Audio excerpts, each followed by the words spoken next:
하루가 다르게 발전하는 첨단 과학을 더 쉽게 알아보는 시간, 과학으로 보는 세상시 문을 활짝 열었습니다. 제가 오늘도 여러분의 과학 상식을 한 뼘 더 업그레이드해줄 과학 퀴즈를 준비했는데요. 현대 과학계에선 없어서는 안 될 자원으로 6종이 꼽힙니다. 과연 어떤 걸까요? 일단 지금 생각나는 거는 철하고요, 리튬, 석유, 구리 정도? 나머지는 모르겠어요. 대단하십니다. 6종 중에 무려 4종을 맞추셨어요. 정답은 철, 리튬, 구리, 석유, 모래와 소금입니다. 모래는 유리를 만드는 재료가 되니까 이해가 되는데 소금은 의외네요. 소금을 잘 모르셔서 하시는 말씀이세요. 이 소금이 없으면 차세대 배터리부터 디스플레이까지 그대로 스탑, 멈춰버립니다. 특히나 요즘 첨단 신소재 분야에선 이 소금이 아주 뜨거운 핫 이슈예요. 소금 배터리, 소금 스마트폰 이게 가능하다고요? 그럼요. 소금이 어떤 특성을 가졌는지 알게 되시면 아하! 하고 바로 이해되실 거예요.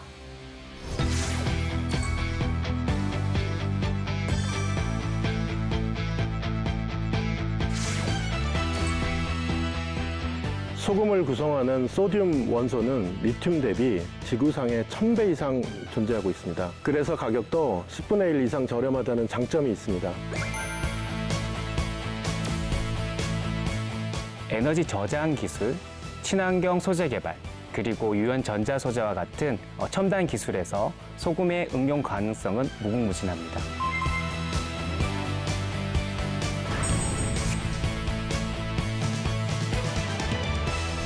네, 오늘 이 시간 과학계가 주목하는 소금, 그 매력이 얼마나 대단한지 제대로 알아볼까 합니다. 그에 앞서서 함께 해주시는 두 분부터 소개해드릴게요. 안녕하세요. 저는 아주대학교 첨단 신소재 과학과에서 학생들 가르치고 신소재 관련 연구를 진행하고 있는 유학기 교수입니다. 반갑습니다. 안녕하세요. 포항산업과학연구원 재료공정연구소에서 다양한 2차 전지를 연구하고 있는 정기영이라고 합니다. 반갑습니다. 저는요, 아직도 소금이 과학계에서 참 주목을 받는 자원이라는 게 살짝 의아하거든요. 이게 언제부터 소금이 과학계에서 활용이 되기 시작한 건가요? 소금이라는 게 우리에게 되게 친숙하죠. 네. 매일 먹기도 하고 하는 건데 과학계에서도 사실 오랫동안 써오긴 했거든요. 예를 들어서 이 화학 쪽 실험을 할 때 전해질을 만든다든지 또 우리가 생물학적 실험을 할 때 삼투압 실험을 한다든지 아니면 우리 신경 전달에 관련된 또 이런 연구를 한다든지 이럴 때는 고전적으로 소금이 많이 쓰여왔습니다. 그런데 이제 최근 2000년대가 들어오게 나서 이제 그 리튬이온 배터리 우리가 자주 쓰는 2차 전지를 넘어서는 이제 차세대 배터리 쪽에서 이제 소금 관련된 재료들이 쓰이기 시작했고 또 이 새로운 전자 소자를 개발한 게 유연 플렉서블하다고 하는 유연 전자 소자를 만드는데도 이 소금이 활용 가능성이 있다는 게 증명이 되고 있어요. 그래서 이게 소금이 가진 장점이 아무래도 이게 싸고 그다음에 되게 생체 친화적이고 그다음에 이게 되게 친환경적이다 보니까 앞으로 이러한 소금 관련 연구를 잘 진행하게 되면은 미래 산업에 많은 기여를 할 수 있을 거라고 생각하고 있습니다. 친환경적인 부분 상당히 중요하거든요. 맞습니다. 저는 소금하면 리튬의 대체제라는 말이 가장 먼저 떠올라요. 이 소금을 활용한 대표적인 과학 분야가 아무래도 배터리 쪽일 것 같은데요. 특별한 이유가 있을까요? 배터리에서 먼저 말씀드리려면은 시장에 대해서 먼저 잠깐 말씀을 드리는 게 좋을 것 같은데요. 2차 전지 시장은 크게 이제 3가지로 나눌 수가 있습니다. 첫 번째는 이제 스마트폰이나 랩탑 컴퓨터와 같은 모바일 전자기기 시장, 두 번째는 이제 전기 자동차 시장, 세 번째는 대용량 전력 저장을 할 수 있는 ESS 시장이 있겠습니다. 앞으로 이제 그 미래를 예측해 볼 때 이 세 시장이 각각 다 크게 확대될 것으로 생각이 되고 있고요. 동시에 이제 4차 산업혁명이나 이제 탄소 중립 시대가 이제 본격화된다고 하면은 이들 시장이 융합된 또 새로운 신시장이 또 크게 확대될 것으로 기대가 되고 있는데요. 이런 시장 확대를 고려할 때 이제 리튬 이온 전지의 그 수요량을 예측해 보면은 공급이 수요를 이제 따라가지 못할 것으로 예상이 되고요. 그렇기 때문에 시장의 수요를 대응하기 위해서 이제 비리튬계 2차 전지가 최근에 관심을 끌고 있습니다. 비리튬계 2차 전지도 이제 다양한 이제 전지들이 있는데요. 그 중에 교수님 방금 말씀하신 소금을 원재료로 사용하는 나트륨계, 즉 소듐계 2차 전지가 최근에 큰 관심을 끌고 있습니다. 그러면요, 박사님, 그 배터리 분야 이외에는 또 어디서 소금이 많이 활용이 되나요? 최근에 나트륨 배터리 때문에 많은 관심을 끌고 있지만요. 그 외에도 나노 기술을 활용한 세라믹 신소재 개발이라든지 아니면 반도체 공정이나 해수 담수화를 위한 고체 전해질 개발 그리고 열 저장 분야에서도 널리 소금이 사용되고 있습니다. 소금이 정말 다양한 분야에서 사용되고 있네요. 그 인기 비결을 알려면 소금의 특성부터 살펴봐야 될 것 같아요. 네. 근데 우리가 아까 박사님께서도 말씀을 하셨지만 이 나트륨이라는 용어를 쓸 때 한 번쯤 고려해야 될 사항이 하나 있는데요. 원칙적으로 이 나트륨이라는 거는 독일어에서 기원된 거거든요. 그러니까 원소 번호로 이렇게 주기율표에 보면 11번인데 사실 영어 표현은 소듐이 맞거든요. 그래서 대한화학회에서도 이거는 나트륨이 아니라 소듐이라고 하면 좋겠다고 이야기는 했는데 그러니까 일반 사람들이 쓰시기에는 너무 나트륨이 익숙한 단어다 보니까 오래 써왔어요. 이거를 좀 생각하고 사용을 해주시면 좋겠습니다. 그래서 소금의 특성이 이렇게 좀 되게 다양한 분야에도 활용이 되고 있는데 중요한 특성이 뭐냐면 일단은 녹는점이 되게 높아요. 섭씨 그러니까 801도가 돼서 녹거든요. 근데 우리가 일반적으로 소금이 되게 잘 녹는 거라고 생각하기 쉬운 게 물에 너무 잘 이렇게 이온화되기 때문에 그런 건데 넣자마자 사르르 그렇죠. 녹거든요. 그렇죠. 근데 이게 사실 수분을 배제하고 열만 가해서 녹이려면 800도 이상의 고온이 필요하거든요. 그러니까 다시 이야기하면 이건 800도까지 뭔가 잘 버티는 소재라고도 할 수 있는 부분이거든요. 그러네요. 그다음에 두 번째는 물에 되게 잘 녹아요. 물에 되게 잘 녹기 때문에 이온화해서 뭔가 쓸 수 있는 용도가 되게 많아지는 거죠. 이러한 성질들을 종합해서 보게 되면 이렇게 저희가 말씀드린 다양한 응용 분야에 앞으로 확장 가능성이 되게 있다고 볼 수 있죠. 소금이 우리가 알고 있는 이산화탄소나 물 같은 분자랑은 다르게 이온 결합을 하고 있거든요. 이게 강한 자석이 붙어 있다라고 생각을 하면 돼요. 그래서 가볍게 떼어낼 수가 없어서 얘를 떼어내려면 열 에너지를 아주 많이 줘야 되는 거죠. 그래서 약 800도가 넘어가야지 애들이 떨어지고 녹기 시작하는 거예요. 그래서 이런 강한 특징이 있습니다. 네네. 그런데 소금도 저희가 캐낼 때 생각해 보면 소금 외에 다양한 물질들이 섞여 있을 것 같아요. 이거를 그대로 100% 뭐 배터리 개발하는데 사용하지는 않겠죠?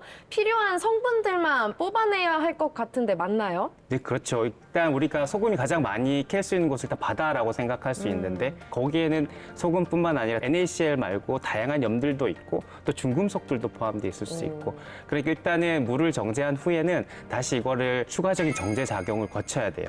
그렇게 해야지 우리가 원하는 산업에서 적용할 수 있다고 볼 수 있죠. 좀 우리가 먹는 소금만 생각해도 종류가 굉장히 많거든요. 뭐 제가 좋아하는 천일염도 있고, 뭐 죽염도 있고, 죽염. 붉은 소금 그리고 히말라야 허브솔트. 그렇죠. 또 맛소금도 참 많이들 쓰고 이렇게 종류가 다양한데 과학계에서 쓰는 소금도 그럴 것 같아요. 소금을 분류하는 방법은 여러 가지가 있을 수 있는데 지금 말씀하신 것처럼 분류를 한다고 하면은 이제 식용 소금과 공업용 소금으로 나눌 수 있겠습니다. 식용이냐 공업용이냐는 염화나트륨의 순도로 판정하기보다는 소금을 구성하고 있는 염화나트륨을 제외한 나머지 원소가 인체에 유익하냐 뭐 해롭냐를 가지고 구분할 수 있을 것 같습니다. 그러니까 예를 들면은 이제 중금속이 포함되어 있는 뭐 납, 뭐 카드뮴, 뭐 우라늄 이런 것들이 포함되어 있는 것들은 당연히 식용으로 쓸 수 없을 것이고요. 중금속을 이제 소금으로부터 정제 과정에서 분리하는데 이제 비용이 들기 때문에 공업용 소금으로 사용하게 됩니다. 정제를 한 단계 덜 거친 게 공업용이라고 볼 수 있겠네요. 거기서 조금 더 필터를 정밀하게 한 게 우리가 일상적으로 먹는 소금인 거죠? 네, 맞습니다. 그래서 이제 2차 전지에 사용할 때는 뭐 여러 가지 그 염들을 동시에 사용하는 것이 아니고 예를 들면은 나트륨 이온을 수산화물이나 탄산염의 형태로 사용하기도 하고요. 금속 소금 전지의 경우는 염화나트륨, 즉 NaCl을 직접 활물질로 사용하여 전지를 만들게 되기 때문에 정제된 염화나트륨을 전지 소재로 사용하게 됩니다. 네, 그러니까 음식의 간을 맞춰주는 조미료로만 알았던 소금의 어떤 재발견인 것 같습니다. 소금을 활용하는 분야 중에서 나트륨 배터리 분야가 가장 두각을 나타내고 있다고 합니다. 과연 배터리 분야에서 소금이 어떤 역할을 하는지 직접 확인해 보겠습니다. 소금이 과학계에 참 중요한 존재라고 합니다. 다양한 배터리를 만드는 데도 역할을 한다고 하는데요. 제가 오늘 한번 알아보겠습니다. 안녕하세요. 안녕하세요. 박사님, 이곳이 소금으로 배터리를 만들 수 있는 곳 맞나요? 네, 맞습니다. 잘 오셨습니다. 제가 일단 뭘 가져와야 될지 몰라서요. 마트에서 급하게 굵은 소금을 하나 사왔거든요. 괜찮나요? 보통 배터리를 만들 때는 정제된 공업용 소금을 사용합니다. 오늘 실험은 가지고 오신 식용 소금으로 진행을 하겠습니다. 정말 소금으로 전지를 만들 수 있는 거죠? 네, 소금을 물에 녹인 전해질에 양극으로 구리, 음극으로 아연판을 넣으면 이온화 정도의 차이에 의해서 음극에서 양극으로 전자가 넘어가면서 전기가 발생하게 됩니다. 너무 궁금한데요? 직접 한번 만들어 보시겠습니까? 네. 이만큼 녹여보겠습니다. 네, 다 녹여주시기 바랍니다. 소금이 녹은 소금물을 조그만 비커에 옮겨 담고 거기에 양극과 음극을 담아보도록 하겠습니다. 지금 구리판과 아연판을 전극으로 한 것을 여기다 담아서 전기가 통할 수 있는 전기를 만들겠습니다. 그런데 하나가 약 0.7V 정도가 되기 때문에 우리가 쓰는 건전지 1.5V를 만들려면 두 개를 직렬로 연결하도록 하겠습니다. 마지막 단계죠? 네, 하나, 하나, 둘, 둘, 셋. 짠! 와, 오, 들었어요! 네, 1.5V의 전기가 만들어져서 전류가 통하고 있는 것이 확인되었습니다. 와, 실험에 성공했네요. 네. 소금물에도 이렇게 과학이 숨어 있었네요. 안녕하세요. 안녕하세요. 이번엔 소금이 어디에 쓰이는 거죠? 두 가지 실험을 해볼 건데요. 첫 번째는 소금을 이용해서 금속 소금 전지용 양극 활물질을 만들어 볼 예정이고요. 두 번째는 만든 활물질을 이용해서 전지를 직접 만들어 볼 예정입니다. 활물질이라고 하셨는데 저는 처음 들어봐요. 그게 뭐예요? 활물질은 전지 내에서 산화 환원 반응을 통해 전자를 주고받는 물질입니다. 그럼 그 활물질을 바로 만들어 볼 수 있는 거죠? 네, 지금 만들어 볼 수 있습니다. 소금, 니켈 분말, 철 분말, 첨가제를 적당량 혼합하시면 됩니다. 방금 담으신 원소제를 혼합기를 이용하여 잘 섞은 다음 과립화 장비를 이용하여 작은 알갱이로 만들게 되면 양극 활물질이 완성됩니다. 이렇게 만든 과립을 펠렛 형태로 만들어 전지 만드는 데 사용합니다. 그럼 이걸로 전지 만드는 것까지 오늘 볼 수 있을까요? 네, 가보시죠. 다음 과정은 담당자가 따로 있습니다. 누가 또 오시나요? 바로 이 로봇입니다. 로봇이 전지를 만들어요? 예, 아까 만들으셨던 양극 활물질과 전지를 구성하고 있는 다른 부품들을 순서적으로 쌓아서 고온과 저압에서 눌러서 밀봉을 완성하게 됩니다. 그러면 하나의 셀이 완성됩니다. 셀 조립 과정을 통해서 만든 셀이 이와 같이 나왔습니다. 오, 헉, 이게 로봇이 만든 원형 전지네요. 네, 맞습니다. 박사님, 이 전지가 제대로 작동하는지 여기서 확인을 한번 해봐야 될 것 같은데요. 아쉽게도 지금 이 전지는 우리가 보통 사용하는 건전지처럼 바로 연결해서 확인할 수는 없고요. 180도 고온에서 작동되는 에너지 저장 장치 ESS용 전지입니다. ESS요? 그럼 일상에서는 보기 어려운 거예요? 아니요, 볼 수 있습니다. 도시에서는 잘 없지만 제주도나 서해안 같은 곳에 풍력 발전 단지가 있습니다. 풍력 발전이나 태양 발전 같은 경우는 시간이나 계절에 따라서 그 발전량이 달라지게 됩니다.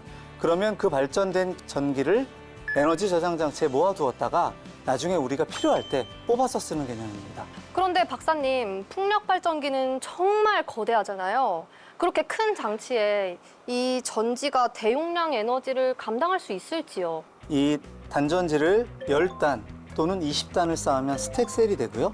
그 스택셀을 병렬 또는 직렬로 연결해서 모듈을 만들게 됩니다. 그 모듈을 다시 커다란 컨테이너 박스에 가득 채우면 대용량 저장 장치로 사용할 수 있는 메가와트 아워급 시스템이 완성됩니다. 와, 제가 처음 해봤던 그 작은 분말들이 모여서 이렇게 거대한 대용량 에너지 저장 장치가 된다고 하니까 참 신기합니다. 네. 단순히 먹는 걸로만 생각했는데 이 소금의 세계는 무궁무진하다는 걸 오늘 알 수 있었습니다. 앞으로 소금의 또 다른 변신 어떤 걸 기대해 볼 수 있을까요? 전기 자동차와 에너지 저장 장치의 수요가 급증하게 되면 지금 많이 사용하고 있는 리튬 이온 전지만으로는 공급이 부족하게 됩니다.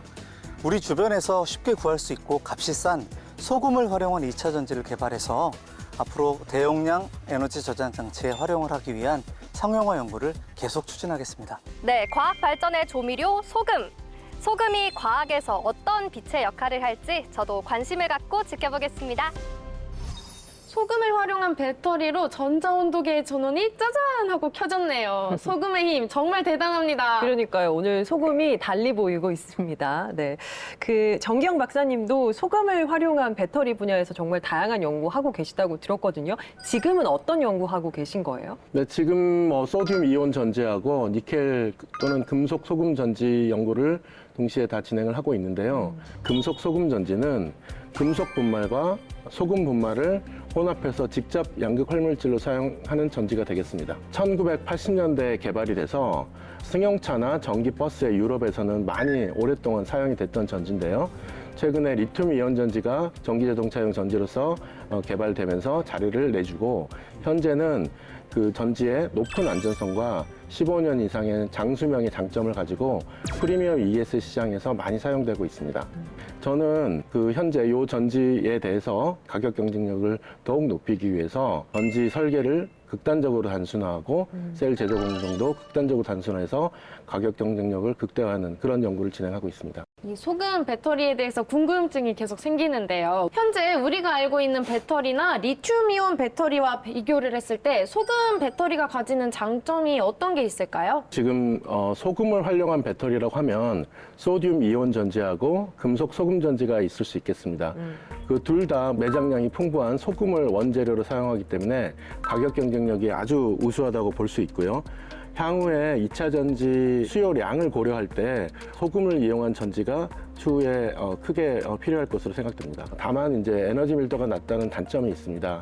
그래서 전기 자동차의 엔트리 시장, 마일리지가 좀 낮은 전기차나 개인용 이동 수단에 많이 적용될 것으로 기대가 되고 있고요. 금속 소금 전지는 고안전성과 장수명이 장점이기 때문에 대용량 ES 시장에 적합한 기술일 것으로 기대되고 있습니다. 안전성도 좋군요. 네. 예.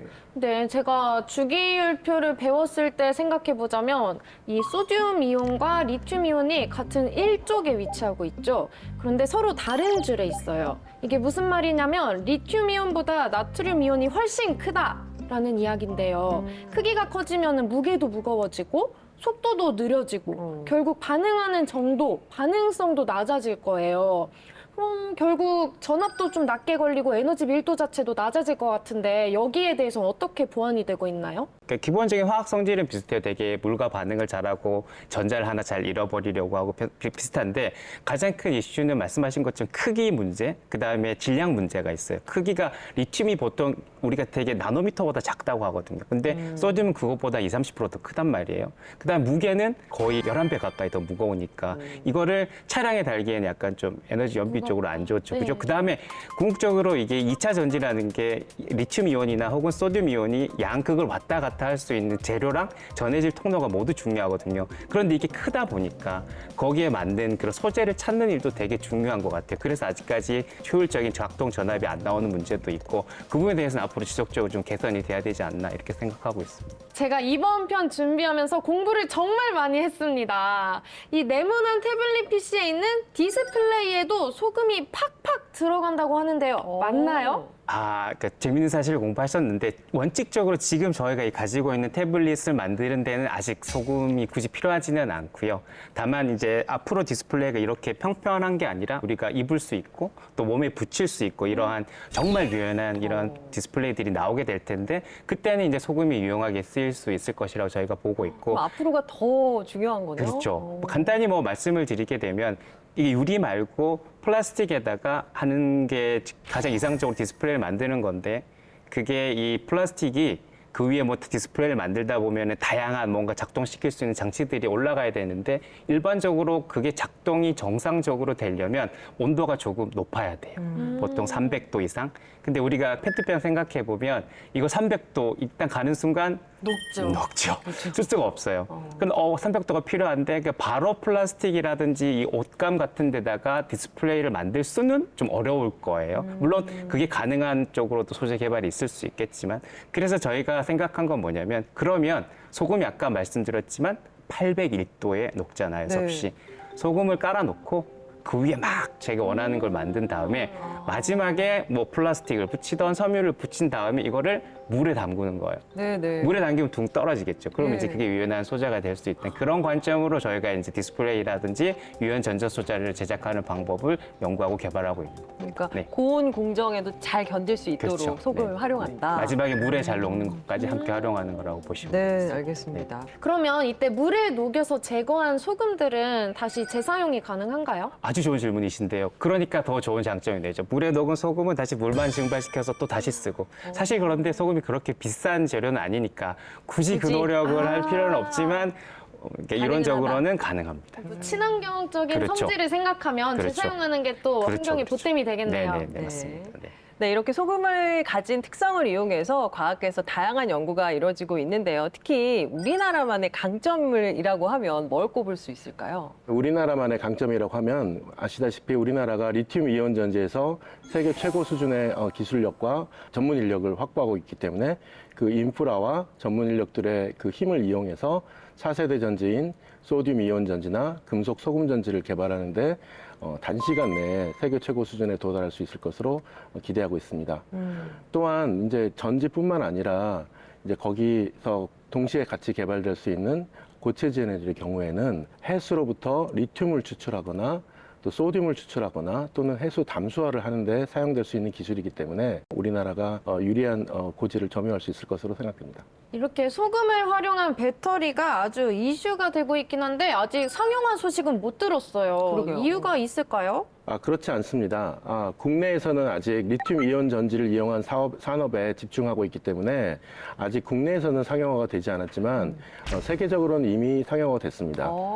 조금 전에 말씀드린 금속 소금 전지 같은 경우는 90년대부터 생산을 시작해서 지금 현재까지 전기 자동차와 프리미엄 ES 시장에서 판매를 계속하고 있고요. 그래요? 그리고 이제 최근에 이제 개발된 소듐 이온 전지 같은 경우는 연구는 이제 1960년대부터 시작이 됐고요. 최근에는 이제 중국에서 정부의 지원을 통해 가지고 대규모 생산 라인을 갖추고 상용화를 시작했기 때문에 우리나라에서도 조만간 소듐 이온 전지를 수입해서 사용하거나 국내 전지 업체들이 자체적으로 생산하거나 하는 소식을 곧 들을 수 있을 것으로 생각합니다. 네. 곧 만날 수 있겠네요. 그러니까요. 네, 교수님, 소금을 활용한 신소재 개발도 활발하게 이루어지고 있다고 들었거든요. 우리나라는 어떤가요? 저희가 지금 그러니까 대화를 하고 있는 이 소금도 궁극적으로는 세라믹의 한 종류거든요. 제가 좀 전에 말씀드린 디스플레이 제조 공정에서 또 유연 디스플레이에서 되게 좋은 영향을 끼칠 수 있기는 한데 한 가지 단점이 이게 물에 남아있던 녹이고 난 다음에 남아있던 그러한 이온 불순물들이 나중에 전자 소자에 나쁜 영향을 미칠 수 있어요. 그래서 궁극적으로는 우리 디스플레이라든지 전자 산업에서 걱정하는 것들은 그런 성능 저하 네네. 문제에 걱정이 좀 되기도 하고 그래서 최근 연구 동향은 물에 녹기는 하되 이거 녹는 속도를 좀 제어할 수 있고 최종적으로 녹인 다음에 그 과정에서 디스플레이 소자의 손실 감소를 안 익힐 수 있는 그러한 수용성 세라믹, 물에 녹는 세라믹 이런 것들을 조금 더 잘 개발해 보려고 노력을 많이 하고 있는 중입니다. 그렇게 해서 이제 차세대 유연 소재가 개발이 되면 우리가 SF 영화라든지 미래 영상 같은 데서 볼 수 있는 허공에다가 막 이렇게 붙이는 디스플레이, 우리 몸에 있는 혈당량이나 혈압을 막 체크해서 표현해주고 이런 것들도 곧 아마 10년 이내 다 개발이 될 수 있을 거라고 보고 있습니다. 소금이 정말 팔색조의 매력을 가졌네요. 그 외에도 특색 있는 연구들이 있나요? 당연히 있습니다. 우선 소금이 우리가 생활 속에서 경험해 보셨지만 일단 방부의 역할, 그러니까 세균이라든지 그런 거로부터 보호해주는 역할을 조금 할 수 맞아요, 있거든요. 그래서 그런 것들을 활용해서 한국 건설기술연구원에서는 그 소금, 유기염이라고 하는 조금 특이한 소금을 활용해가지고 항바이러스 필터 이런 것들을 실제 개발해서 좀 성공적으로 이제 제품까지 만든 사례가 있고요. 약간 더 기초과학적으로 이야기를 해보게 되면 우리가 카본 나노튜브라고 이야기하는 게 있는데 그게 나노니까 안 보여요.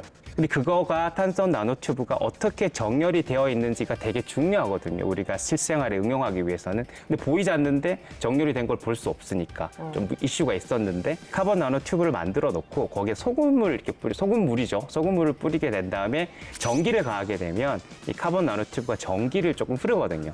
그 전기 흐르는 곳을 따라서 이온화됐던 소금이 달라붙어요.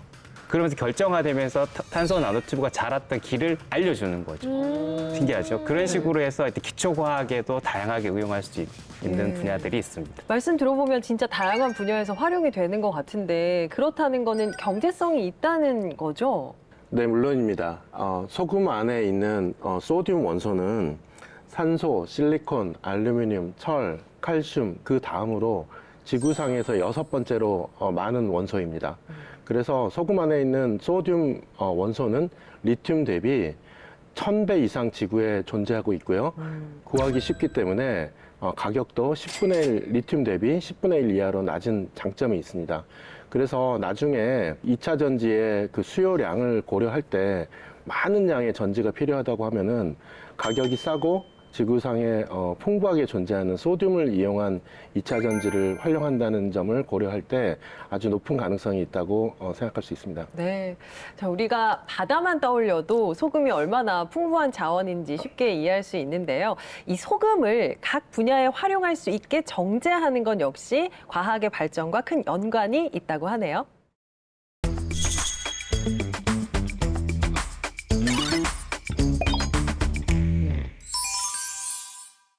우리가 매일 접하는 이 소금, 지구상에 어떻게 존재하게 되었을까요? 그리고 이 소금을 우리가 사용할 수 있도록 순수한 염화나트륨으로 정제하는 과정은 어떻게 알게 되었고 또 어떠한 과학 원리가 숨어 있을까요? 먼저 시간의 시계를 약 45억 년 전으로 되돌려 봅시다. 그 시기의 지구는 지금과는 완전히 다른 모습이었어요. 지구는 아직 뜨거운 용암으로 덮인 채 화산 활동이 매우 활발했던 시기였습니다. 이 시기에 대기에는 수많은 가스가 방출되었는데 그중에는 이산화탄소, 수증기, 그리고 염화수소도 포함되어 있었습니다. 이 염화수소는 공기 중에 수증기와 만나 액체 염산을 형성했습니다. 이 염산이 비가 되어 지구 표면에 떨어지면서 지각을 이루는 암석들을 화학적으로 풍화시켰습니다. 이 과정에서 나트륨과 같은 금속 이온이 암석에서 용출되어 강물이나 빗물로 녹아 흘러갔고 이들이 최종적으로 바다로 유입되었습니다. 바닷물로 유입된 나트륨 이온과 이미 바다에 녹아있던 염화 이온이 결합하여 염화나트륨, 즉 소금이 형성되었죠. 바닷물의 염도가 높아지면서 소금은 바다에서 점점 더 많이 축적되었습니다.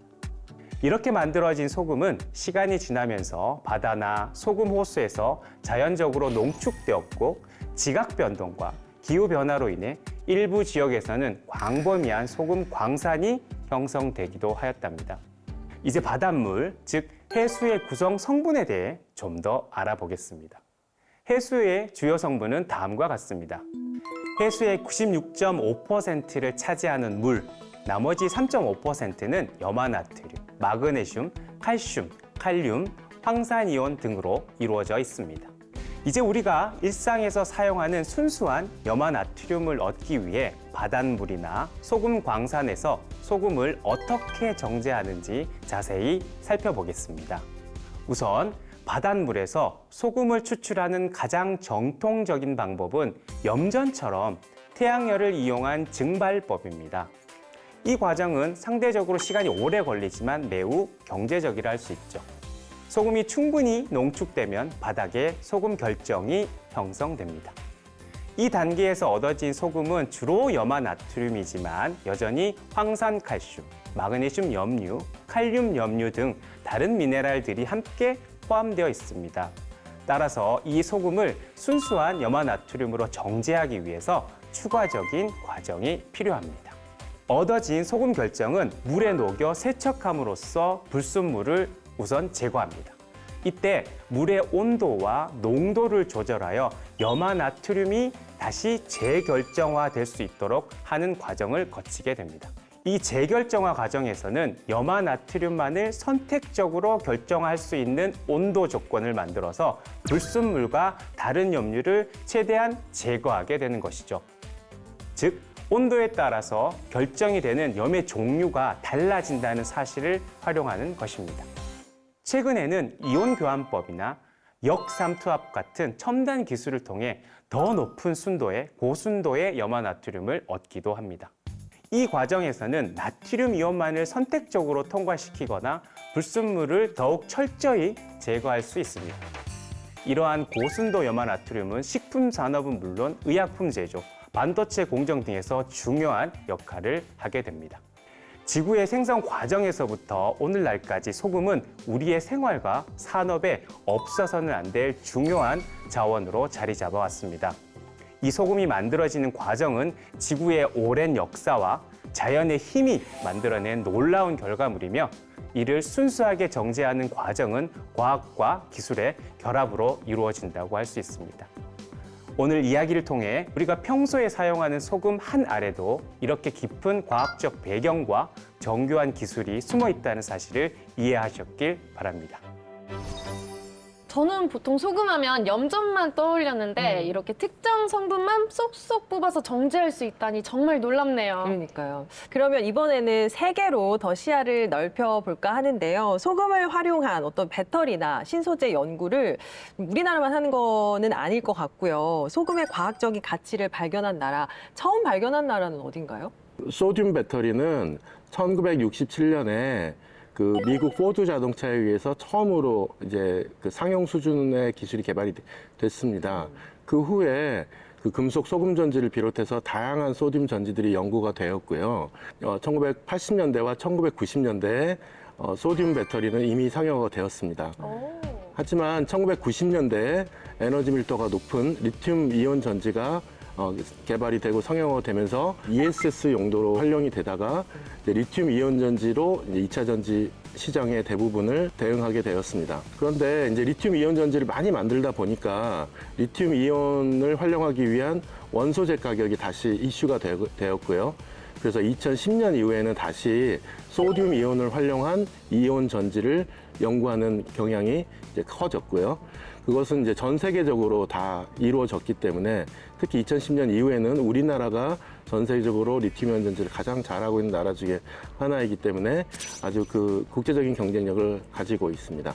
혹시 중국의 경우는 어떤가요? 중국도 역시 다른 선진국, 즉 유럽이나 미국, 일본과 함께 연구를 많이 해오다가요. 최근에 이제 배터리에 대한 그 국가적인 집중적인 투자가 있어서 세계적인 연구 수준, 그다음에 엔지니어링 기술을 가지고 있고 상용화의 관점에서도 정부의 지원을 받아서 많은 전지 회사가 전 세계에서 가장 큰 우위를 가지고 있습니다. 우리나라도 리튬 이온 전지를 개발하는 과정에서 소재 기술이나 엔지니어링 기술을 세계 수준으로 확보하고 있기 때문에 추후에 이제 국제적인 경쟁이 좀 더 가속화될 거로 생각됩니다. 국가별로 상황에 따라서 소금 연구에 대한 특색이 달라질 것 같아요. 네, 맞습니다. 그러니까 국가에서 어떤 산업이 주력 산업인가가 되게 중요한 것 같아요. 예를 들어서 이렇게 전자산업이라든지 디스플레이 산업이 되게 활성화되어 있는 국가에서는 제가 앞서 말씀드렸던 그런 유연 소재를 만들기 위한 공정에서 이런 소금을 비롯한 다양한 수용성 세라믹에 대한 사용 연구 이런 것들이 되게 활발하다고 볼 수 있고 국가 차원에서도 이런 차세대 배터리라든지 이런 쪽에 관심이 많은 나라에서는 자연스럽게 이러한 나트륨, 소듐을 활용한 이 배터리 연구도 되게 활발히 진행되고 있는 것 같습니다. 또 한 가지 예를 추가로 말씀드리면 우리가 유럽에서 보면은 스페인이 되게 태양이 뜨겁잖아요. 그쪽 나라에서는 이 소금을 어떻게 활용하냐면 우리가 물이 보면 끓여놓은 상태에서 보면 되게 천천히 식잖아요. 이게 비열이 되게 크기 때문에 그런데 용융된 소금을 녹여놓은 상태에서 열을 저장시켜 놓으면 이게 되게 오래 열을 저장할 수 있거든요. 그래서 이러한 소금을 어떻게 쓰냐면 액체 상태, 용융된 상태로 만들어서 낮에 뜨거운 태양열을 저장했다가 밤에 그걸 사용하는 거죠. 그런 식으로도 이렇게 그 나라의 환경이라든지 산업 구조에 맞게 소금을 다양하게 사용하고 있는 것 같습니다. 근데 이제 소금과 관련된 연구가 진짜 다양해지고 있잖아요. 그래서 생각이 드는 게 다른 자원에 비해서 뭐 워낙 풍부하다고는 해도 원료 확보에 대한 고민은 안 해도 되는 건가요? 박사님께서도 말씀하셨지만 지구의 지표에 존재하는 다양한 이 원소 중에 그 나트륨, 소듐이 6번째로 많고 그 비중이 2.6% 정도 되거든요. 2.6%면 되게 적은 거 아니야? 라고 생각하시면 되게 안 될 게 엄청나게 많은 양이에요. 당장 우리가 막 소금 관련 연구를 열심히 한다고 해서 그게 모자라서 국가 간에 막 치열한 자원 전쟁이 일어난다든지 그런 염려는 전혀 없다고 보시면 될 것 안 같아요. 해도 되는군요. 네. 우리나라에도 소금이 많이 있는 건가요? 우리나라에는 일단은 전체적으로 소금이 나올 수 있는 구간은 그러니까 해수, 바다에서 나올 소금과 크게 그다음에 지각 변동 같은 것에 의해서 예전에는 해수였지만 이제 소금 광산으로 바뀌어 암염 이런 것들이 크게 두 가지로 나타날 수 있는데 우리나라 서해 쪽에서는 이제 조력 차이가 크니까 밀물 썰물 차이가 크니까 그쪽에서는 염전을 통해서 소금을 좀 얻기가 용이한 편이지만 이 암염은 없는 건 아니지만 그러니까 외국에 보시면 되게 큰 소금 광산처럼 그런 채굴성이 좋은 경제성이 좋은 소금 이런 거는 좀 없어서 해수 쪽은 괜찮지만 암염 쪽은 좀 적지 않나 뭐 이렇게 네. 보고 있습니다. 네. 근데 지금 두 분이 말씀해 주실 때 소금의 어떤 장점을 위주로 얘기를 해 주셔서 소금이 일단 친환경적이고 풍부하다는 건 알겠는데 그러면 단점은 없을까요? 네, 단점이라기보다는 이제 소금을 과학적으로 또는 엔지니어링 차원에서 활용할 때 유의해야 될 점이 두 가지가 있겠습니다. 하나는 이 소금이 이온 화합물이기 때문에 극성 용매, 즉 물과 같은 그 극성을 가진 용매에 매우 잘 녹고요. 녹고 난 후에 그 이온 전도성이 아주 높은 특성이 있습니다. 그래서 소금물이 주변 구조물과 함께 회로를 구성하게 되면은 그게 부식을 극단적으로 빠르게 하는 기본적인 메커니즘이 구성이 됩니다. 그래서 여러분이 뭐 선박의 그 옆면이나 바닷가에 있는 건축물을 보면은 녹이 많이 슬어 있는 걸 볼 수 있는데요.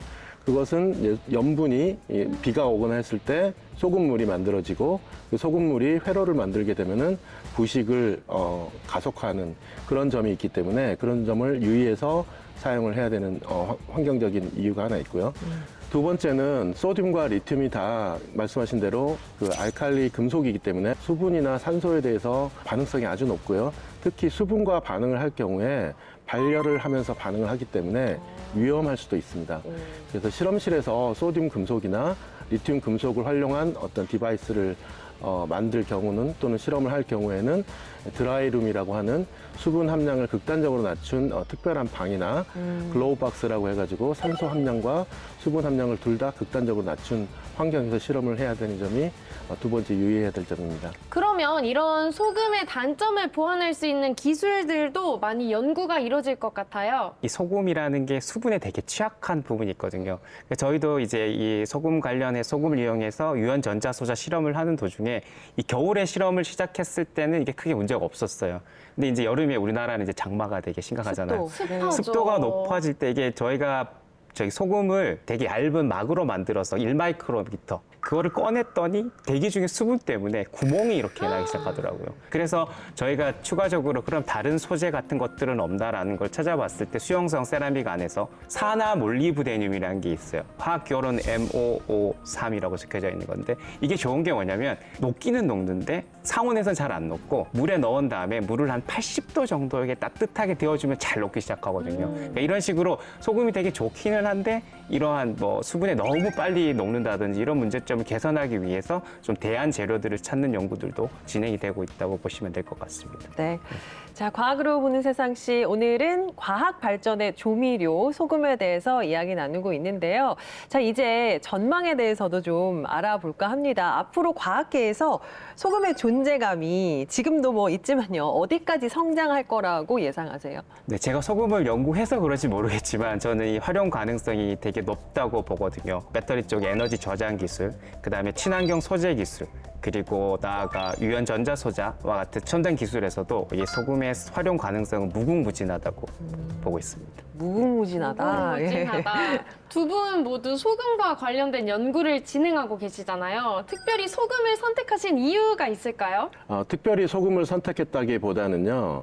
예를 들어서 아까 설명드린 바와 같이 우리가 너무나 많은 2차 전지를 필요하다고 할 경우에 거기에 들어가는 너무나 많은 원소재를 손쉽고 싸게 확보할 수 있어야지 저희가 예상하는 그 너무나 많은 2차 전지를 만들 수가 있기 때문에 그걸 대응하기 위해서는 소금과 같이 아주 값싸고 구하기 쉬운 재료를 활용하는 방안을 생각해내야 된다고 생각합니다. 저는 일단 소금을 제일 처음에 연구 시작하게 됐던 계기는 기본 개념은 비슷한데 유연 디스플레이나 유연 전자 소자를 만들기 위해서 좀 친환경이었으면 좋겠다는 생각을 가장 많이 했어요. 그래서 보통 우리가 공정하다 보면은 뭐 염산이나 산에 넣는다든지 아니면 발암 물질 같은 벤젠이나 유기용매 같은 데다가 놓게 되면 되긴 하지만 이게 좀 좋지 않으니까 물에 놓아서 없어지면 좋겠다. 그러다가 다양한 걸 찾다가 그냥 쉽게 생각해서 우리 매일 먹는 소금 있지 않느냐라고 누가 아이디어를 제시해서 괜찮네. 그래서 시작을 한 거고 찾아봤죠. 그래서 누가 먼저 연구를 한 게 있으면 가치가 줄어들 수 있으니까 네. 잘 없더라고요. 그래서 소금을 시작해서 이제 그 막을 만드는 연구를 시작하게 됐습니다. 지금은 우리가 이제 나트륨의 굉장한 매력을 느끼고 있지만 또 앞으로 모르는 거거든요. 나트륨을 대체할, 위협할 또 다른 어떤 자원이 등장할 수도 있을 텐데 지금 상황에서 가장 유력한 후보라고 하면 어떤 걸 꼽을 수 있을까요? 그러니까 오늘 대화의 주제가 보면은 지구에서 흔히, 그러니까 지표에서 아니면 지구 내에서 우리 주변에서 쉽게 찾을 수 있는 재료를 놓고 생각을 한다면 저도 이 생각을 되게 많이 했는데 그러면 뭐가 있을까? 대소금과 경쟁까지는 아니더라도 뭐 이러한 흔히 볼 수 있는 재료 중에 우리가 이러한 첨단 산업이라든지 앞으로 그런 소재 쪽으로 각광받을 수 있는 게 뭐가 있을까라는 걸 생각해 봤을 때 혹시 이 도자기 빚을 때 한번 보셨어요? 고령토라고 하는 흙이 있거든요. 고령토. 네. 그게 수분이 없이 되게 바짝 말라져 있을 때는 되게 단단하거든요. 네. 근데 이게 물에 넣으면 흙탕물이 되죠. 어떻게 보면 소금이랑 비슷해요. 소금 되게 단단한데 물에 넣으면 거의 고령토라고 하는 특정 학계 광물 이름들도 있어요. 무슨 네. 벤토나이트, 크리프 이런 이름이 있거든요. 근데 그러한 복잡한 광물도 궁극적으로는 이런 식으로 사용할 수 있는 거잖아요. 얻기가 쉬운가요? 그렇죠. 물론 좋은 고령토 품질이 따로 있는 곳이 있긴 하겠지만 땅 파면 나온 흙 진흙 있잖아요. 그죠? 그런 것들도 가능한 부분이 있어서 그런 쪽도 저희가 한번 찾아서 좀 시도를 해보려고 하고 있고 또 지금 뭐 배터리 쪽에서도 되게 어떻게 하면 좀 싸게 만드는 것도 되게 중요한 부분입니다. 어차피 리튬이랑 소듐은 써야 되지만 그 전극제를 어떻게 싸게 만들 건가도 되게 중요해요. 니켈이나 코발트나 망간 같은 소재들이 되게 비싼 편이니까 그것을 대체할 수 있는 재료 아까 말씀드린 그런 광물 자원 중에서도 일부는 리튬을 저장하거나 할 수 있는 공간들이 있는 재료들이 있거든요. 그런 쪽도 찾아보면은 되게 싸게 우리 주변에서 흔하게 이런 관점으로 어떤 새로운 신소재를 찾을 수 있지 않을까 저희 그렇게 생각하고 있습니다. 네, 네. 항상 기술이 발전하고 상용화되기 위해서는 가격을 낮추는 그렇죠. 단계가 필수적으로 그렇죠. 필요하잖아요. 이렇게 주변에서 필요한 자원을 찾아보는 자세가 아주 좋은 것 같습니다. 네. 그러면 앞으로 나트륨 관련된 연구가 더욱 발전하기 위해서 넘어서야 할 과제가 있을까요? 네, 최근에 기후 변화가 이제 현실로 다가오고 있는데요. 우리가 살아가야 될 지구가 지속 가능하게 되기 위해 어떤 기술들이 좋을지 여러분도 관심을 가져주시고 응원해 주신다면 저희도 힘을 내서 그 지속 가능한 지구를 위해 최선을 다하도록 하겠습니다. 네, 지속 가능한 지구를 위한 두 분의 연구 저희가 응원하겠고요. 네, 과학의 발전을 이끄는 핵심 자원이죠. 소금 앞으로도 더 짭짤한 성과, 득이 되는 존재로 도약하길 기대해 보겠습니다.